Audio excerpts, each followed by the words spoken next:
February 27th. After some debate with myself, it was decided that I return today to the west coast of North America to stipulate a point I only made in passing yesterday.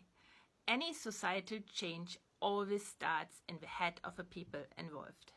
So from the bottom up and not from the top down. In our homes and in our most intimate relationships. To explain, I turn to a feature of the culture of indigenous people of the Pacific Northwest, chattel slavery.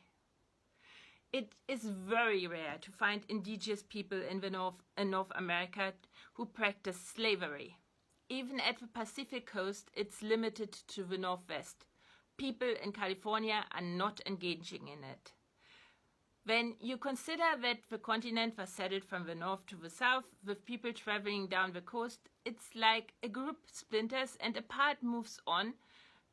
They turn at one point away from the institution and create a counterculture.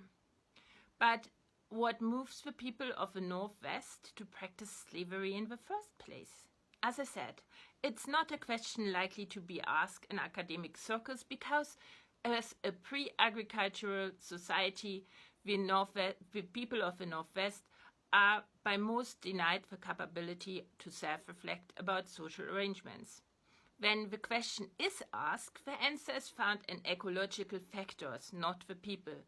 Ecological factors that determine the regional economy. The Northwest's main staple for their diet was fish. While Californians collected pine nuts and acorns. Somehow the story goes fishing fish makes you more violent than gathering nuts. I don't know. While that logic seems somewhat flawed, the real problem is that Californians had access to plenty of fish as well, but they chose to rely on the less nutritious nuts and acorns because counterculture. This again is explained with food security. Fish must be prepared immediately to preserve it and is then stored. Pine nuts and acorns are stored and the main work of making them eatable is done once a meal is prepared. Hence, it makes more sense to steal stored fish that is already ready for eating than stored nuts, where you still have to invest work into. And once you steal the fish, you also steal the people, which are then turned into slaves. Whoever has seen a canoe will know what the problem here is. You can't really transport a lot of anything in a canoe, especially not in a war canoe that's built for speed. And a person carrying the smoked fish over land will likely eat as much as he can carry on the way. Besides, the historical reality is that the main aim of the raids has always been to capture people. Capturing people in one of the most densely populated areas of the Northwest of North America? Why? The cause lay in the chosen concept of a proper order of society. Aristocrats and commoners. While there was never a shortage of capable hands in Northwest Coast households, many of these hands belonged to aristocratic title holders who felt strongly that they should be exempted from manual work. I mean, somehow you have to make a difference, right? In fact, you could lose your title and position when you were seen doing things like hacking wood or gutting fish. Likewise, your reputation was damaged when you couldn't keep up your name through generous feasting, potlatching, and general open-handedness, what required lots of fish. The only limit on the fish harvest in spring and summer, however, was the number of available hands to process and preserve said fish by smoking it.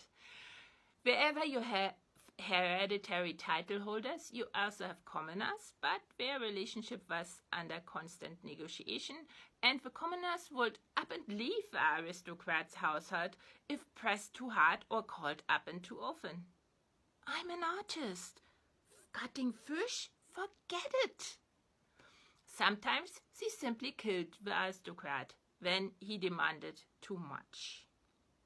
The result was, at least from the nobles' point of view, a perennial shortage of controllable labor, at key times of a year. A problem that could be solved by, you guessed it, harvesting capable hands from other clans.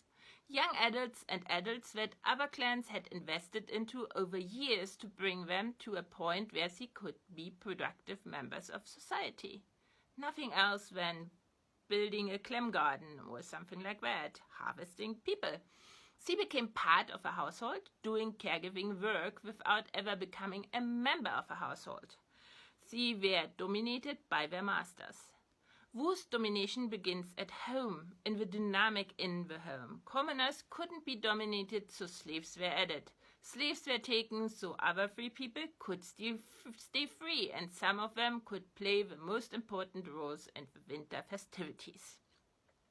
But we also know this development of domination of women by men, and so on. The fact that these arrangements became subject of political consultation does not mean they were political in origin. Questions of hierarchy and equality blend together. We do the worst things to us, person to person, and to change we need to recognize where our personal interactions and our opinions of others and ourselves are at the moment. We need to do some reflection. Think, make a habit out of thinking, turn thinking into a movement. Like, comment, share, and as always, thank you for gifting me with a few minutes of your most precious, your lifetime.